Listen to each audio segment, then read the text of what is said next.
O adamlar ki deyirlər ki, aşıqlara toxunma, əhl-i-beyt sevgisini nə cür göstərirlər, qoy göstərsinlər. Palçıqda fırlanır, başını divara vurur, başını yarır, tullanır, düşür, diskoteka stilində musiqi ilə neyniyir, nə bilim, biri pul alır İmam Hüseyin məclisindən, o birisi beşman şey eləyir. İndi təzə bir şeylər də çıxıb, xınayaxtı qrupları, hicablı xanımlardılar, açıq səhifələr işlədirlər. Oxuya-oxuya mahnı çəkib özlərini qoyurlar, müəyyən formalarda. Naməhrəmlər də baxır onlara və s. və ilə axır. Yəni bunların heç birinə toxunma, qoy eləsinlər, bunlar kiçik işlərdir və s. Həmin adamlara deyirəm ki, zəhmət olmasa bir dənə bu Quran ayəsini oxuyun, sonra gəlin, mənə irad bildirin. Mən bu Quran ayəsini oxuyaraq bu işi görürəm. Mən bu Quran ayəsindən ilham alaraq bu tənqid eləyirəm. Quran-ı Kərimdə həmin oxuyacağım indi ayədə Allah bizə düstur qoyur. Qayda qoyur, qayda təyin eləyir. Kim bu qaydanı başa düşübsə, Allaha and olsun deyirəm, 100 düşmən gələ o adama heç nə eləyə bilməz. O adamdan fürsət tapa bilməz dinimizə zərbə vurmaq üçün. 100 hiləgər düşmən gələ.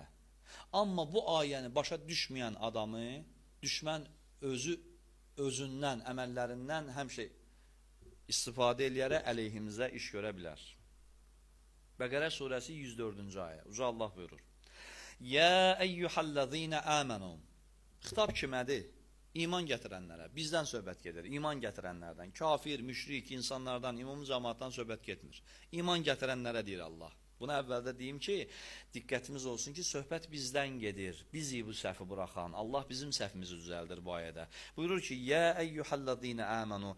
Lə təqulu ra'inə. Və qulu unzurna. Ey iman gətirənlər, ra'inə deməyin, unzurna deyin.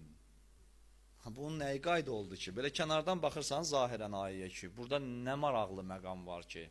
Niyə Allah deyir, ra'inə deməyin, unzurna deyin? İndi gəlin izah edeyim sizə qısa olaraq.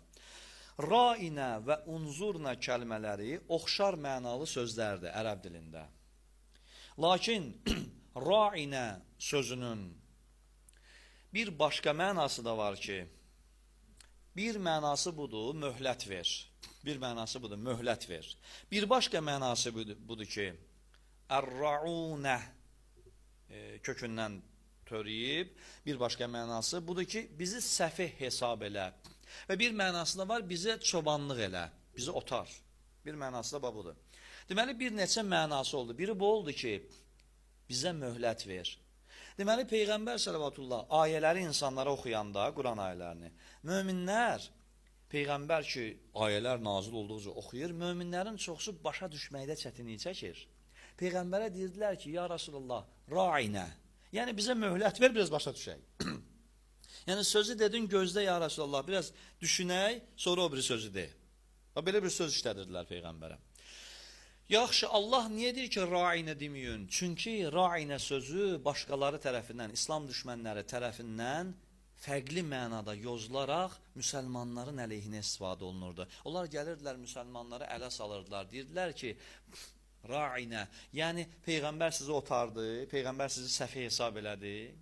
Fikir verirsiniz, bir sözün başqa pis mənası vardı ya, Allah qadağa eləyir ki, o sözü deməyin, əvəzində nə deyin? Unzur nə deyin? Unzur nə sözü istifadə oluna bilmir, su istifadə oluna bilmir. Əks mənası və yaxud oxşar mənası yoxdur. Deməli, Allah burada bizə bir qayda qoydu. Nə başa saldı?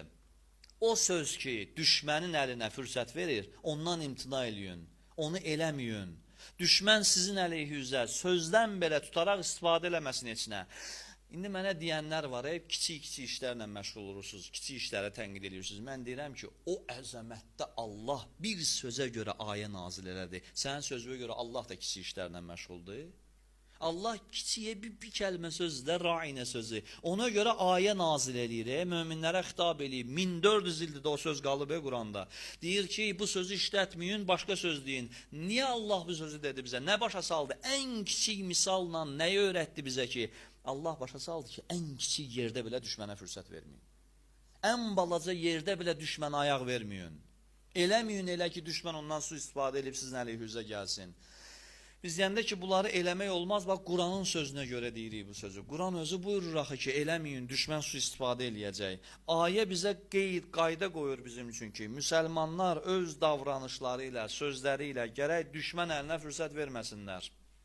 Elə eləməsinlər ki, düşmənlər onların əməllərindən özlərinə qarşı silah kimi istifadə eləsin. Yəni, niyə biz haqlı olduğumuz halda özümüzü haqsız duruma salırıq bəzi əməllərimizdən?